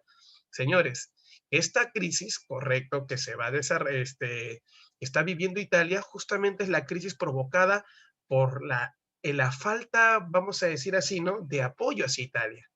Italia ha formado parte de la Triple Entente, pero como te dije hace un rato, no le han dado ni siquiera las gracias. Es lógico que en la imagen del italiano y de Benito Mussolini, lo que existe, ¿qué cosa es? Un gran resentimiento. Repito una vez más, lo que va a existir es un gran resentimiento. Y cuando hablamos de resentimiento, lo que están promoviendo principalmente, ¿qué cosa es? Señores, para todos, por favor, para todos ustedes, es una profunda y grave crisis económica. De esta manera, estimados y queridos alumnos, vamos a encontrar pues en sí para todos ustedes justamente pues en sí qué cosa, señores, que la crisis italiana principalmente se está dando por el desencanto en la firma de los tratados de paz que no le han dado ningún beneficio a los italianos. Además que ha provocado problemas económicos relacionados con el paro y la inflación, el crecimiento de las fuerzas políticas revolucionarias, comunistas, correcto, y anarquistas que están en contra del Estado y que buscan el beneficio del llamado, ¿qué? De la llamada, porque sí, perdón, el beneficio del llamado obrero. Y como el régimen, como la monarquía está, pues en realidad el régimen democrático está débil, entonces lo que dice Benito Mussolini es que ellos tienen, repito una vez más, tienen pues en realidad la solución, la fórmula para poder acabar con ello. Por eso, por estos acontecimientos es que aparecen los fascios. No sé si alguna vez, de ahí viene fascismo, pues hijo. Los fascios, ¿qué son los fascios? Son los grupos armados y uniformados ¿qué? Anticomunistas, antisindicales, que eran más conocidos con el nombre de los camisas negras, como que es un grupo, correcto, que representa los intereses a nivel militar de la llamada burguesía. Ellos, que eran en realidad, en pocas palabras, como una especie de guerrilla, ahora se van a formalizar y se van a convertir en un, ¿qué? En un partido, profe. O sea, eran como una especie de guerrilla que buscaban acabar con los líderes sindicales, con los líderes comunistas. Pero usted está tratando de decir que ahora ellos se van a convertir en un partido, ¿sí? Van a legalizar su partido. Y es así como nace el Partido Nacional Fascista Italiano, dirigido por Benito Mussolini. ¿Y cómo va a ser Benito Mussolini para acabar con esa crisis? Lo primero que tiene que hacer es llegar al poder, es lógico. Y para llegar al poder, él no lo hizo de manera democrática. No lo hizo, pues, en realidad, ¿a través de qué? De elecciones. Y entonces, ¿cómo lo hizo, profe? Este señor lo hizo mediante un golpe de qué? Mediante un golpe de un golpe de Estado. Y ese golpe de Estado, ¿cómo se conoce o cómo se llama? Se le llama la Marcha sobre Roma. Repito una vez más, ¿cómo se le conoce? ¿Cómo se le llama? Marcha sobre Roma. Esta marcha sobre Roma se dio en el año 1922 hasta 1923. Mussolini, con ese golpe de Estado, señores, llegó al llamado poder. Tras llegar al poder se convierte en primer ministro de Italia. Tuvo protagonismo, por ejemplo, en 1929, cuando Italia se separa del Vaticano y firma el Tratado San Juan de Letrán, cuando permiten que el Vaticano sea un país independiente dentro de Italia, dirigido por el Papa. ¿Me dejo entender? Este señor en realidad gobernó democráticamente, si queremos llamarlo de esa manera, hasta 1929. Pero de 1929 en adelante, después del crack, ya era otra la situación, porque Benito Mussolini lo que va a buscar es la centralización, no te olvides, política.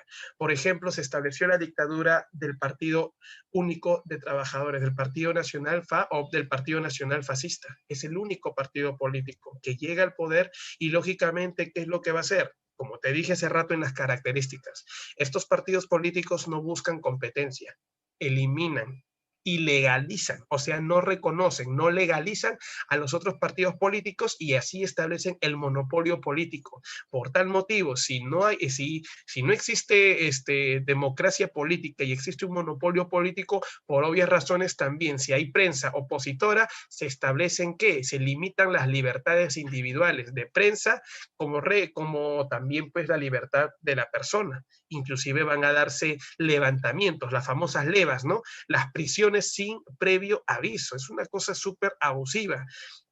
Se prohíben partidos políticos, se prohíben sindicatos que organizan a los obreros y de esta manera se establecen los estados corporativos, los sindicatos fascistas, las agrupaciones en realidad de burgueses que buscan establecer luchas constantes contra los llamados contra los llamados obreros. Acá es cuando se exalta la figura del Duce, que es Mussolini. Acá no lo llaman Führer, acá lo llaman Duce. Y Adolfo Hitler lo van a llamar, no te olvides, el Führer. Acá a Mussolini se le llama el Duce, que es duque, ¿correcto? Ahora, profe, ¿qué es lo que termina pasando? Señores, quiero contarles pues en sí que Mussolini, al igual que Hitler también en el futuro, van a tener una vocación expansionista, un deseo por querer conquistar nuevos espacios. Y acá, por ejemplo, la propuesta es dominar Abisinia, que viene a ser en 1933 una parte de África. Te repito una vez más, ¿qué cosa viene a ser? Una parte de África. Porque luego, ya durante la llamada, ¿qué muchachos? Durante la Segunda Guerra Mundial, van a provocar la invasión no solamente a Abisinia, sino también a qué territorio. Etiopía, no te olvides, y también el norte de África, pero eso lo van a hacer con el apoyo de quién, con el apoyo, no te olvides, con el apoyo de Alemania. Ahora, tú sabes que si ellos quieren lograr una invasión internacional, está prohibido justamente las guerras, y ante esta situación no puede expandirse. Por ese motivo, para no generar un conflicto internacional y poder perder, en 1936, este hombre, Benito Mussolini, promueve el nacimiento de ¿qué? Promueve el nacimiento del eje fascista, firmando el llamado Pacto de Acero. No te olvides, ¿el pacto de qué? El Pacto de Acero. Para aquellos que no se acuerdan, el Pacto de Acero fue firmado entre Italia, no te olvides, Italia y Alemania. ¿Y esto qué significa, señores? El nacimiento del bloque de ¿qué? El nacimiento del bloque del eje, con el cual, militarmente hablando, gracias Nadine, ellos ya se están protegiendo no te olvides, se están protegiendo mutuamente. Repito una vez más, se van a proteger mutuamente. Eso para todos ustedes es el llamado pacto de ¿qué?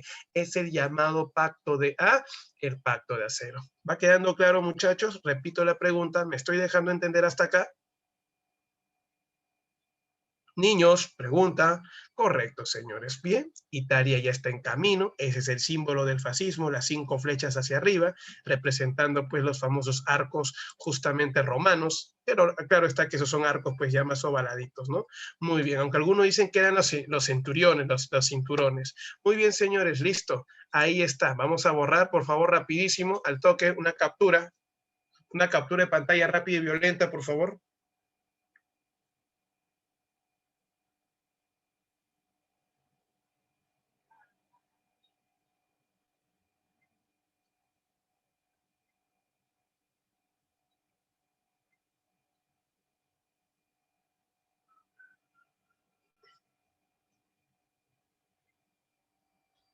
Listo, señores, ya rapidísimo. Muy bien, amiguitos. Una cosa rápida y violenta y pasamos a la siguiente fase. Ahora hablemos acerca del nazismo. Pucha madre, acá sí hablar acerca del partido nazi de manera particular es un detalle pues muy importante para recordar. Primero que el partido nazi se va a fundar pues en Alemania en 1921. Fue fundado por no te olvides, por Adolfo Hitler. Recuerda que el Partido Nacional Socialista, o algunos lo llaman el Partido Nacional Obrero Socialista Alemán, más conocido por sus iniciales como nazi, nacieron pues en realidad a causa de ¿qué? Justamente de Alemania tras la Primera Guerra Mundial.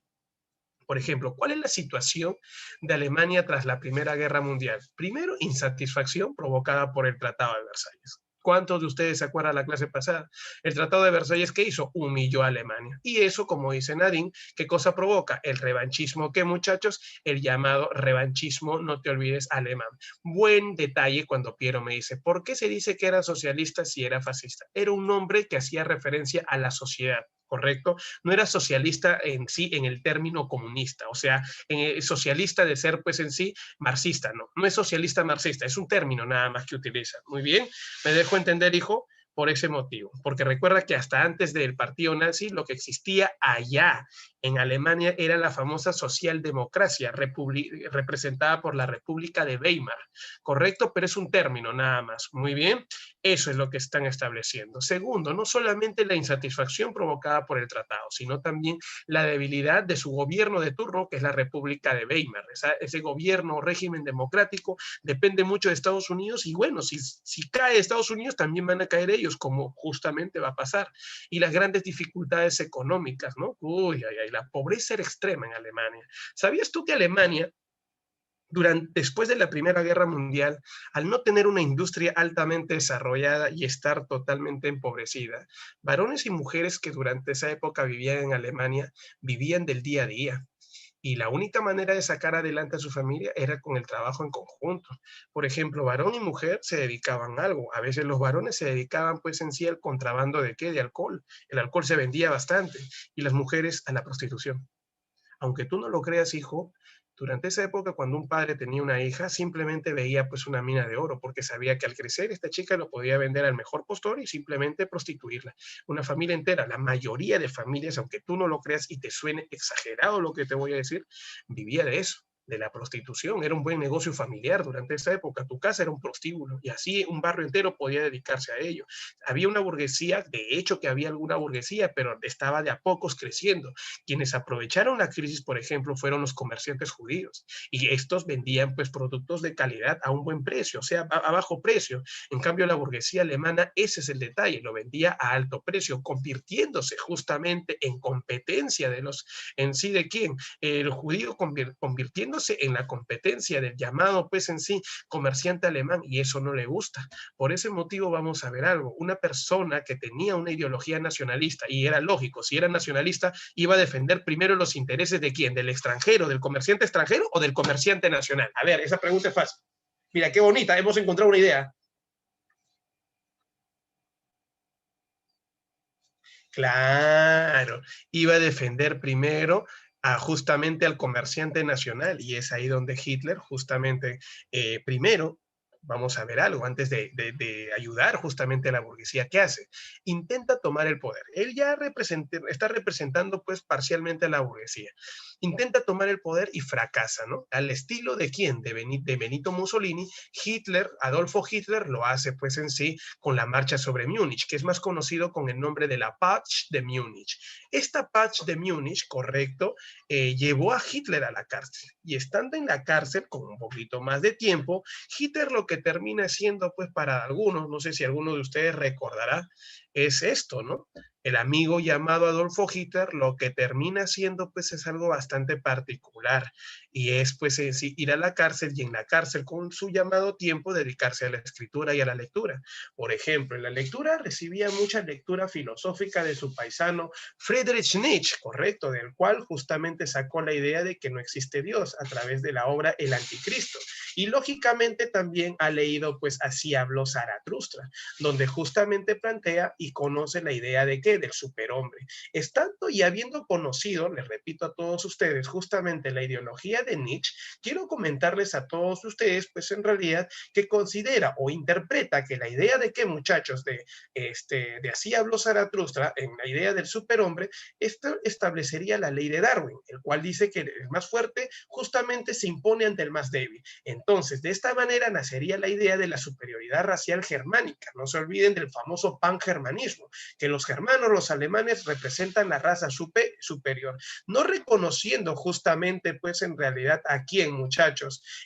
Justamente no reconociendo, pues en sí, a otras razas, la raza aria sería considerada la raza superior, y de esta manera, querido alumno, en el futuro poder expandirse. Recuerda que el superhombre no necesita de leyes, porque las leyes han sido creadas para gente más débil. Entonces, si no necesita leyes, simple, yo puedo abusar y hacer lo que me da la gana, pero ¿cómo lo justifico? Lamentablemente la literatura alemana no contribuía en ese entonces, pues en sí, a la lucha de Hitler, porque era muy romántica, era muy estúpida, decía Hitler. ¿Sabes quién estaba en esa época más o menos viviendo el boom de la literatura alemana? Wolfgang Goethe. ¿Te acuerdas de las coitas del joven Werther? ¿Se acuerdan o no? Ahí está, esa es su obra favorita de Piero, por ejemplo. Las coitas del joven Werther. Dice, ay, profe, me hace recordar a mi ex. Yo cuando me quedé, ahí está, mira, a él, y dice, claro, cuando se quiso suicidar, pues, pero yo le dije, Piero, por favor, no hagas eso. ¿Correcto? Sí, efectivamente, hijo. Es que es así la vida, tú no es para toda la vida la flaca. Mira quién es Anadín, hijo, te presento, es una chica bonita, una chica estudiosa, va a una buena carrera. Ahí está, pues quién sabe, ¿no? Más adelante se pueden conocer. Muy bien, Bueno, señores, mira, ya ves, profe, está jugando la de Cupido, me dicen acá. Señores, quiero contarles, pues, en realidad que en esa obra, lamentablemente, pues, mucho romanticismo, ¿no? Mucho dolor, sufrimiento. Él leía, aunque tú no lo creas, a pesar de que era su enemigo ideológico, leía literatura soviética, ¿sí? Él leía literatura soviética. ¿A quién leía? Claro, pues Nadine, a Fedor Dostoyevsky. Y la magnífica obra, correcto, llamada Crimen y Castigo. Sí, los que han leído Crimen y Castigo recordarán que en esa obra, acuérdate pues en sí que la principal imagen viene a ser pues en sí la de ¿quién? La de Rodion Raskolnikov, en el cual Rodion termina asesinando a la vieja usurera. Ese es el autor de la obra intenta justificar por qué motivo Dostoyevsky asesina a la vieja usurera. Lo mismo va a pasar, claro. Justamente ahí se unen la idea del superhéroe y la ética antihumanitaria. Gracias, hijo, ya me han ayudado bastante, efectivamente. Entonces, es la justificación ideológica que le va a dar, pues, en sí Hitler al llamado pensamiento nazi, cuando publique justamente la obra Mi lucha, que en alemán es Mein Kampf. Hay que recordar que Mi lucha o Mein Kampf, como quieras llamarlo, si eres alemán, te sientes germano, listo, señores, también tiene la influencia de Rudolf Hess, ¿correcto? Entonces, estimados y queridos alumnos, conociendo ya esta ideología, la llamada, pues en realidad, ¿qué muchachos? La llamada burguesía dice, este es el pata que nosotros necesitamos, un tipo que exalta el nacionalismo, nosotros somos de Alemania, tiene que apoyar al comerciante alemán y no al llamado comerciante extranjero, hay que hacer una chanchita. Y todos sacaron, pues en realidad, su billete y lo sacaron de la cárcel a Hitler y lo convirtieron en su líder. Algo que Piero en sí apoya dentro de nuestra clase es que dice, era un buen orador. Imagínate que en la Primera Guerra Mundial él era pues el secretario, no te olvides, de prensa y propaganda del llamado ejército alemán. Él no era protagonista en realidad durante la Primera Guerra Mundial, pero ahora su gran poder de oratoria, su gran poder de convencimiento lo termina convirtiendo pues en realidad en qué? Justamente en esta figura máxima que tiene pues en realidad el pensamiento, no te olvides, el llamado pensamiento nazi. ¿Queda claro? Esa va a ser la situación. El impacto de la crisis de 1929, ahora vamos a retomar esa parte, el crack del 29, sirvió para que en las elecciones del 30 Hitler llegara al poder. ¿Cómo que llegó al poder, profe, en el 33? Él llega al poder como canciller de Alemania. Es como decir, no te olvides, es la segunda persona al mando después del presidente. Tras esta llamada, pues en sí, no te olvides, llegada al poder, se establece pues un gobierno nacional socialista, pero existen pues en realidad partidos políticos que son opositores al partido de Hitler. Lo que quiere Hitler, como todos ustedes ya saben, es ser el único partido político. Y lo primero que se establece es la represión violenta de la oposición política y de los judíos. Yo te dije claramente, primero, Hitler no quiere competencia política. Y para que sus ideas se hagan realidad, era necesario eliminar a los partidos de competencia. Segundo, señores, los judíos, la competencia de la burguesía. ¿Qué dijo la burguesía al sacarlo de la cárcel a Hitler? Te sacamos, pero con una condición, tú luchas en favor de nosotros. Hitler no lo pensó dos veces, dijo ya. Y es por eso que se disuelven los partidos políticos y sindicatos. Un acontecimiento importante fue el llamado, ¿qué? No sé, el Reichstag, el llamado, ¿qué? El incendio del Parlamento alemán y finalmente también la noche de los famosos, ¿qué? De los cuchillos largos. Hay que recordar, pues, en realidad que el presidente de Alemania, ¿quién era? Era Pablo Hindenburg. Apunta, por favor. ¿Quién era el presidente? Habla el toque. Pablo Hindenburg.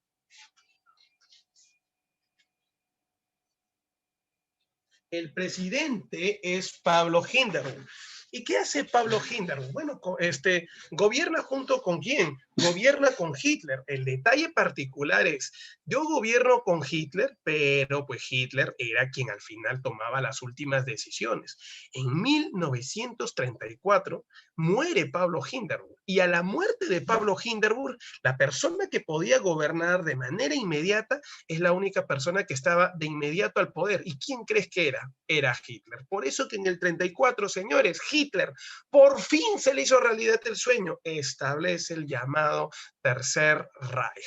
¿Qué es el Tercer Reich? El Tercer Reich viene a ser justamente el Tercer Imperio Alemán, donde lo primero que establece es el control del Estado por parte del partido nazi, eliminando a todo partido político. Dentro de ello, tuvo que realizar una purga dentro del partido nazi, porque se ha enterado de que tiene infiltrados. A eso lo llama la noche de los cuchillos largos, muerte de los llamados infiltrados del partido nazi. Correcto. Tras esa situación, se exalta bastante la figura del Führer, ¿del quién? De Hitler, quien se convierte en la máxima autoridad, desarrolla la producción armamentística y la construcción de la infraestructura de Alemania. Resulta que el crack, si bien es cierto, afectó enormemente a Alemania, pero ese dinero que tenían guardado para pagar la indemnización a Francia no lo van a pagar. ¿Por qué? Porque Francia cometió un gravísimo error. En pleno crack, correcto, y ante su necesidad, la desesperación, me imagino, invaden Alemania exigiendo, págame, págame, págame. Alemania le dice, no tengo plata, pero cuando a nivel internacional le preguntan, Alemania, ¿cómo estás económicamente? Alemania saca su, como quien dice, no se hace el lloro, ay señor, lamentablemente estoy en crisis. ¿Por qué? Porque le quiere decir al mundo de que sí, no tengo plata, pero esa plata lo está utilizando en su llamada carrera armamentista y a la vez también en la construcción de la infraestructura alemana. Queridos alumnos, este tipo tenía un gran poder de oratoria, un gran poder de convencimiento. Mira lo que hizo este loco de miércoles. Señores, ustedes saben que en el Tratado de Versalles está totalmente prohibido el rearme de quién, del ejército nazi. Así que Hitler no hizo caso absolutamente a nada de eso. O sea, primer punto, no respeta los acuerdos del Tratado de Versalles. Segundo, política exterior agresiva y expansionista. Efectivamente, se revisa el Tratado de Versalles, pero al final él no hace caso a nada de lo que le digan en el Tratado de Versalles. En 1938, así como ya se había firmado el Pacto de Acero, con el cual nace el bloque del eje, se firma el famoso Pacto Anticominter. Cominter significa comunista, o sea, si decimos anticominter, anticomunista, ¿entre quién? Entre Alemania, no te olvides, y Japón. Japón también decide unirse porque tiene el mismo pensamiento. En Japón, el llamado fascismo, alguno de ustedes quizás se ha olvidado, se le conoce con el nombre de ojismo. ¿Correcto? Ojismo. Ese es el llamado fascismo en Japón. En 1938 se dieron varios acontecimientos, porque tras la firma del pacto anticominter se inicia la llamada, ¿qué muchachos? La llamada expansión. Expansión, sí, ¿por dónde, profe? Expansión en, no te olvides, Austria, con el cual nace el Auslösch, el imperio austroalemán. Ahí dicen que la comunidad internacional como que zapateó, le dijo, oh, Hitler, ¿qué fue, compadre? Está prohibido que tú puedas expandirte. No, señor, necesitaba este territorio. Palabra que es la última. Y ya, listo. Palabra, ¿no? Ya muy bien. Y luego invadió Checoslovaquia. Ahí sí le pusieron su padre. Le dijeron, mira, Hitler, no podemos, pues, en realidad, permitir que sigas haciendo esto. Tú lo que estás queriendo es una guerra. No, palabra, señor. Esa es la última. Muy bien, entonces, si es la última, vas a firmar este documento, el Pacto de Múnich, con el cual él se comprometía a no expandirse. Porque si lo hacía de nuevo, ahí se venía el inicio de ¿qué? De la llamada guerra mundial. Entonces, Hitler al final lo hizo. Recuerda que invadió, pues, en realidad Polonia y con ellos inició la llamada, ¿qué? La llamada Segunda Guerra Mundial. Ah, entonces, un ratito, profe. O sea, o Hitler es estúpido e invade un país sabiendo que le van a atacar, o es que quería la guerra. La respuesta es simple, quería la guerra. ¿Y por qué quería la guerra? Se sentía económicamente mejor que Francia e Inglaterra, porque resulta que tanto Francia e Inglaterra están todavía con la resaca de ¿qué? Del crack del 29. Hitler ya superó el crack y ya superó su economía, se siente mejor económicamente y quiere aprovechar esa superioridad. Pero antes de irse al ataque, quiero comentarles que este señor va pues a asesinar en masa a los judíos, los va a capturar y los va a torturar llevándolos a los campos de concentración. Ese acontecimiento de tortura es conocido con el nombre de ¿qué, muchachos? ¿Alguien se acuerda? La famosa noche de ¿qué? Noche de los cristales, no te olvides, cristales rotos, que significó justamente la mayor matanza de judíos y a la vez también destrucción de sus templos sagrados o llamados también sinagogas. Queridos y estimados alumnos, eso es lo que nosotros vamos a conocer del partido nazi, que ya sabemos, el 1 de septiembre de 1939 termina invadiendo al territorio de quién, muchachos, termina invadiendo nada menos y nada más que a los espero que no te olvides, polacos, dando inicio a la Segunda Guerra Mundial. Ahí está la cruz esvástica, símbolo del partido nazi. Y bueno, este llamado pensamiento nazi también llegó a bueno, el fascismo llegó a España. Antes, una captura de pantalla rápida, por favor. Piero me pregunta si habían cristianos en Alemania. En la mayoría de países habían cristianos, hijo. Pero justamente la esvástica es una simbolografía del no reconocimiento de quién, de un Dios, porque justamente esto representa el retraso de un país. Eso provoca el retraso. ¿Por qué crees que los comunistas no reconocen un Dios? Porque el endiosar a una persona, en este caso a un individuo, le da poder al sacerdote que dice tener contacto con este Dios. Me dejo entender. ¿Por qué crees tú que Hitler justamente pues en sí hablaba del anticristo? Era llamado también el anticristo. Claro, lo que dice Nietzsche, Dios ha muerto. Listo, ya hicieron su captura de pantalla, borramos y pasamos a esta parte, amiguitos, donde vamos a hablar acerca de qué. Hablaremos pues en realidad acerca de esta última parte llamada el falangismo, que es el llamado fascismo en España. ¿Y esto por qué motivo se dio?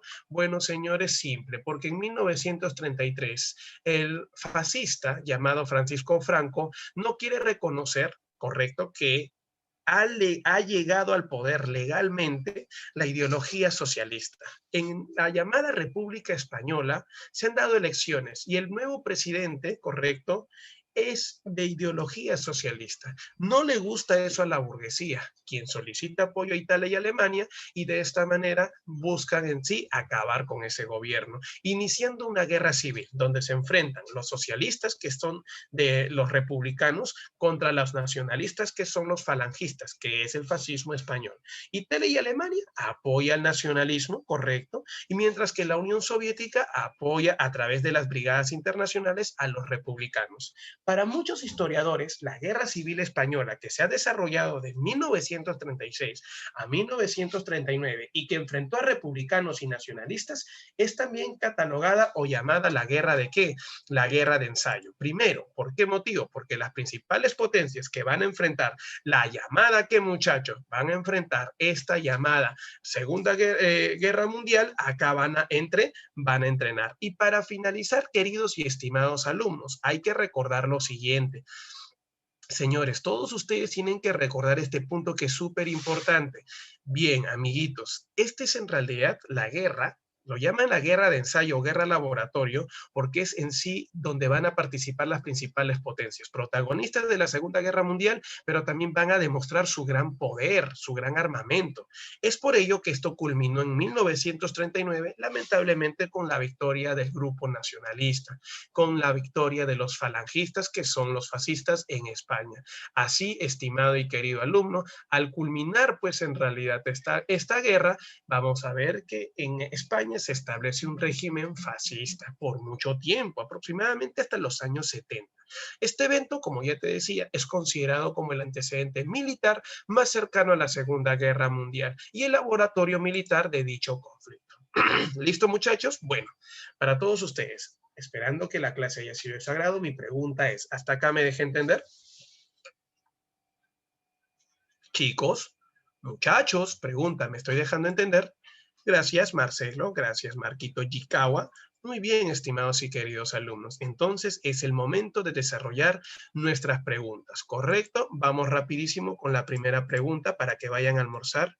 Dice, la Revolución Rusa de 1917 tiene como principal fuerza social promotora de los cambios a los soviets, ¿correcto? Cuya principal exigencia en ese contexto, ¿cuál fue?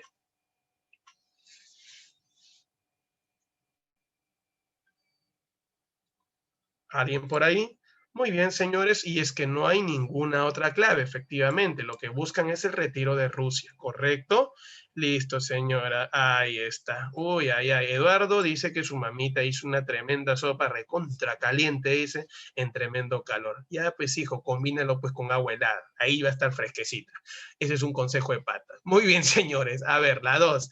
A continuación se presenta un cuadro estadístico del porcentaje de desempleados de la población población económicamente activa de Estados Unidos de Norteamérica durante el periodo de la Gran Depresión.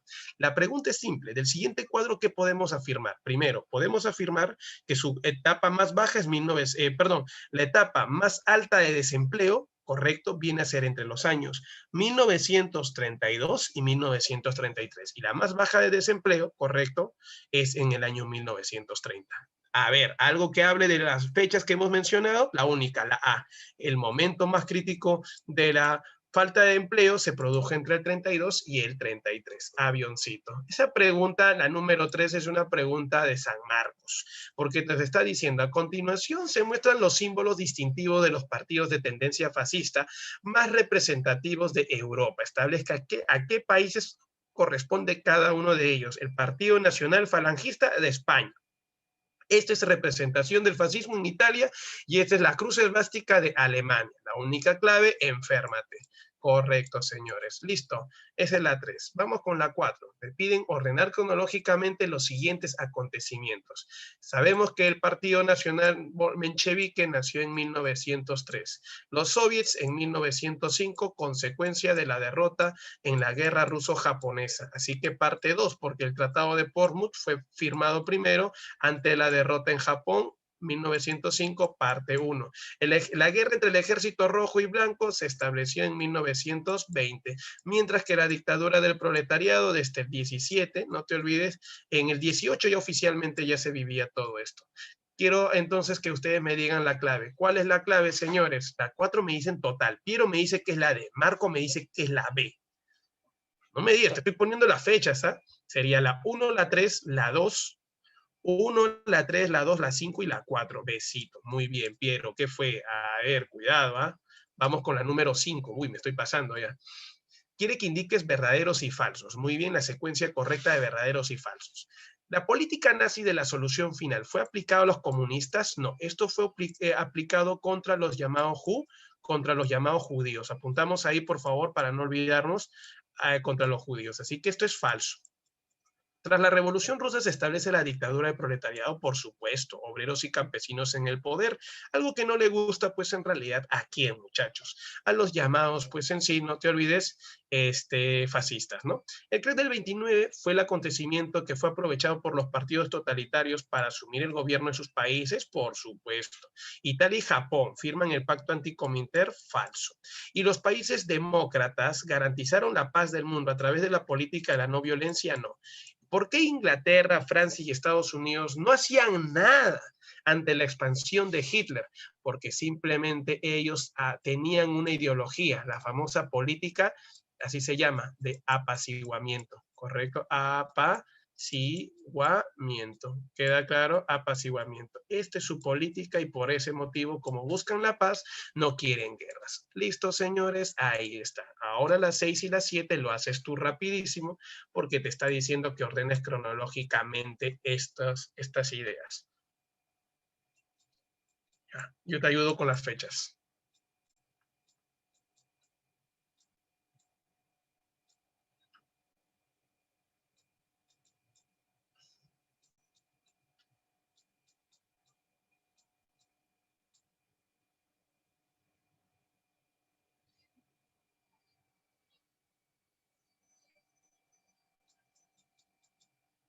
Listo, 2, 1, 4, no te olvides.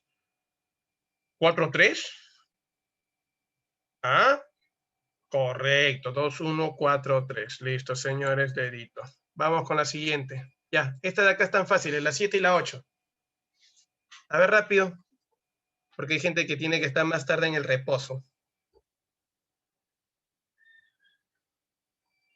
Listo, está facilito, pues te está preguntando los promotores del fascismo y nazismo. Fascismo, Italia, nazismo, Alemania. Casa, muy bien. Listo, Marcelo, bien. La 8. Esa pregunta está recontra fácil. Fue el promotor del nacimiento del Partido Fascista Italiano. Ah, muy bien, Benito Mussolini. ¿Quién es José Mazzini? Él es un nacionalista que en el siglo XIX promovió el nacimiento de un partido llamado la Joven Italia, así igual que Camilo Benso, ¿no? Que fueron los promotores de la unificación de Italia. Vamos con la 9 y la 10. A ver, Tras el crack del 29, la economía y política de los países capitalistas vivieron, dice, una etapa de crisis. No obstante, estos acontecimientos permitieron el inicio de una serie de levantamientos militares en aquellos países, como por ejemplo Alemania. Marca la clave correcta, mira, la clave que tenga únicamente consecuencias del crack en Europa. La A es cierto, pero el problema es que no es Europa, es América. Segundo, nacimiento del lojismo en Japón también es verdad, pero recuerda que es así. El ascenso al poder del partido nazi, correcto, solo la 3. Avión, es la única. La número 10, facilita. Fueron entes antagónicos durante la Guerra Civil Española. Los nacionalistas, correcto, o fascistas, y los republicanos. Entonces, pero mejor lo llamamos republicanos y falangistas. Casita. Muy bien, Marcelo. La 11, la 12, la 13 y la 14. Están bonitas esas preguntas. A ver. Ustedes pueden. Nivel San Marcos, dice. Vamos, vamos, vamos, muchachos. Tras la 11, dice, tras la revolución de 1905, la política nacional rusa vio el nacimiento del parlamento, representado por la Duma. Correcto, Saulo y Marco. Muy bien, ahí está, la 11. Correcto, Pierito, la Duma. Vamos con la 12. Marca la clave que tenga únicamente enunciados correctos con las causas de la revolución de 1917. Crisis económica rusa, verdadero, señores. ¿Qué más? ¿Qué más? ¿Qué más? Las derrotas constantes en la Primera Guerra Mundial. Sí, efectivamente, están perdiendo mucho. La formación del partido. ¿Qué? Como amenaza, nada que ver. El establecimiento de la dictadura del proletariado, pero eso no es una causa, eso es una consecuencia. Así que la 1 y la 2, te está diciendo los correctos. La 1 y la 2, dedazo. Muy bien, dedazo, correcto. Vamos con la 13. No, pues ya, Marcelo ya de arranque dijo, a ver, ¿quién apoya a Marcelo? Ah, también lo apoya Marco y Piero. Profe, ¿y por qué no puede ser Lenin y el nuevo plan económico? Porque el que buscó el llamado desarrollo industrial de Rusia lo hizo Stalin con los planes quinquenales. Eso está ya más claro imposible. Oye, ¿las mujeres no participan? Solamente Catamarco, Marcelo, Piero, y por ahí también estaba Saulo. ¿Y las niñas? Uy, ahí se han dormido. Vamos con la 14, a ver. Ojalá que Nadine, Sofía, por ahí puedan participar. Giovanita, no sé. A pesar que el Tratado de Versalles prohibía el desarrollo de nueva tecnología militar por parte de Alemania, el gobierno reinició su rearme. ¿Quién, señores? Adolfo Hitler, correcto. Pablo Hindenburg no, ya murió. La última pregunta. Qué bonita, una deco, hijo, una deco de colegio, dice. Y a veces enroche todavía con las preguntas. Está bacán, ¿eh? Marcelo ya marcó la clave. Ese es de Villa, dice. La caricatura mostrada a continuación representa al presidente Franklin Roosevelt como un médico. Ah, claro, Roosevelt es que se soluciona al crack, ¿no? Y el tío Sam, dice, está enfermo, dirigiéndose al Congreso con la frase, por supuesto que tengamos que cambiar los remedios si no obtenemos los resultados. A través de esta sátira se hace referencia al contexto, pues, hijo de la economía, que muchachos, del crack del 29, no al inicio, sino a la aplicación de medidas, porque justamente la medicina que le está dando es para poder, ¿qué? Resolver la crisis del crack. Enano, señores. Queridos y estimados alumnos, de verdad, ustedes me han sorprendido el día de hoy porque estaba recontra y si me dicen esa pregunta. Así que Marcelo y Piero lo respondieron de una forma espléndida. Y este señor se tiene que ir. Sí, no me quiero ir, pero lo tengo que hacer. Ya, suéltame, hijo. Nada que no me quiero ir, Mr. Mestanza. No, si te tienes que ir, vaya, por favor, a almorzar. Nos estamos viendo la próxima semana, estimados y queridos alumnos. Sí, también te voy a dar las fijas, profe, deme la fija, dicen por ahí. Vamos a dar las fijas. Así que, muchachos, gracias a todos ustedes. Espero que les haya gustado. Nos estamos viendo y harta buena vibra. Sí, más tarde les meto su grito cuando no respondan. Ya saben, cuídense. Chao, chao. Gracias a todos. Cuídense. Chao, chao. Profesor, hasta luego. Chicos, recuerden que mañana tenemos seminario de ciencias. Tienen hasta hoy por la tarde para separar un cupo y participar. Nos vemos. Hoy por la tarde tenemos nuestro seminario. Tenemos nuestro simulacro sabatino. Va a estar publicada, el examen va a estar publicado en el Classroom y también les envío a través del WhatsApp un enlace para que se puedan conectar.